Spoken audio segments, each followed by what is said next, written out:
કળશ યાત્રા આજે ગુજરાત પહોંચી છે, અમદાવાદ પહોંચી છે. આપ જોઈ શકો છો મોટી સંખ્યાની અંદર ખાસ કરીને આહિર સમાજના લોકો છે એકત્ર થયેલા છે, મહિલાઓ પણ એકત્ર થયેલી છે અને શૌર્ય ગાથાની બસ શરૂઆત થવા જઈ રહી છે. શૌર્ય ગાથાની જે શરૂઆત જે છે, શૌર્ય યાત્રાની જે શરૂઆત જે છે થોડી ક્ષણોમાં થશે, પરંતુ મુખ્ય ઉદ્દેશ શું છે તે વિશે વાતચીત કરવા માટે મારી સાથે નેશનલ મીડિયા કોર્ડિનેટર છે, તેમની સાથે વાત કરીશું. મને જણાવશો કે આ યાત્રાની શરૂઆત જ્યારથી શરૂઆત થઈ હતી, પહેલો દિવસ ક્યાં હતો, ક્યાંથી શરૂઆત થઈ અને ઉદ્દેશ શું છે?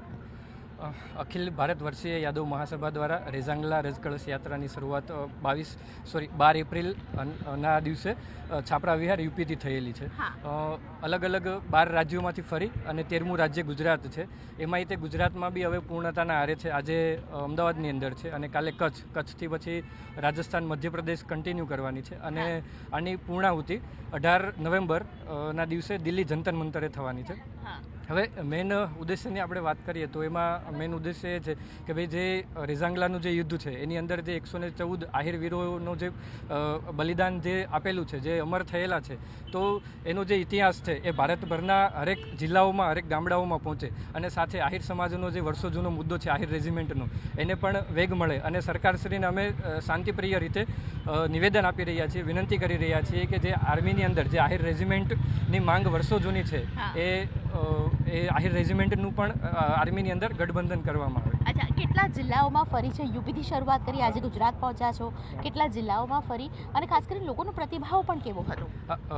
જિલ્લાઓની વાત કરીએ તો 200 જેવા જિલ્લાઓ અત્યાર સુધીમાં ફરી લીધી છે યાત્રા. અને હરેક જે પ્રદેશની અંદર યાત્રા ગયેલી છે એ બધા જ પ્રદેશની અંદર આહિર સમાજ કે યાદવ સમાજ બધાએ બહુ સારી રીતે સહકાર આપેલો છે, યાત્રાને બહુ સારી રીતે વધાવેલા છે.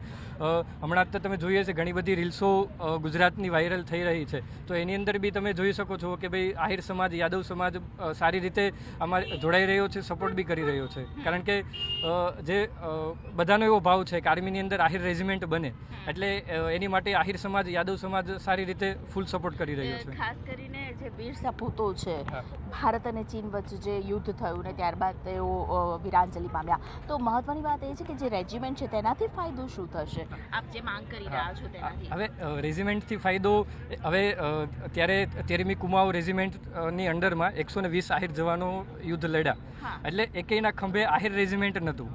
એની પછી લતા મંગેશકરનું ગીત બી આવેલું છે, એની અંદર બી આહિર સમાજનો કે યાદવ સમાજનો ઉલ્લેખ નથી. તો મેઇન તો એક કે જે વીર જવાનોએ 114 વીર જવાનોએ જે બલિદાન આપેલું છે, તો એ વીર જવાનોને એક મતલબ કે નામ મળે કે ભાઈ અત્યારે આપણે નામ આવે છે કુમાઉ રેજિમેન્ટનું જ આવે છે, ક્યાંય આહિર સમાજના સૈનિકો કે આહિર સમાજના યુવાનો હતા કે જવાનો હતા એવું કંઈ જ ઉલ્લેખ નથી. તો મેઇન તો એક એ ફાયદો છે અત્યારે. અને બીજો એક એ રહે કે ભાઈ એનાથી એક શું કહેવાય કે જે સમાજના દીકરાઓ છે એ બધાને શું કહેવાય કે આર્મીમાં જવાનો અને પોતાના જ રેજિમેન્ટમાં જવાનો મોકો મળે. કારણ કે આપ જાણો છો કે આહિર સમાજ વર્ષો જૂનો રાષ્ટ્રને પ્રેમી રહેલો છે, રાષ્ટ્રને શું કહેવાય કે સમર્પિત રહેલો છે. એટલે એક યુવાનોને એક રસ્તો મોકળો પડે કે ભાઈ આહિર રેજિમેન્ટ હોય, પોતાનું રેજિમેન્ટ હોય તો દિલ ખુલીને દેશ સેવા કરી શકે. કુલ મળીને આહિર સમાજના લોકો જે છે શૌર્ય યાત્રા, શૌર્ય ગાથા કરી રહ્યા છે અને ખાસ કરીને આ જે યાત્રા જે છે અમદાવાદ પહોંચી ચૂકી છે. આગામી સમયમાં આ યાત્રા કચ્છ થઈને ખાસ કરીને દિલ્હી તેની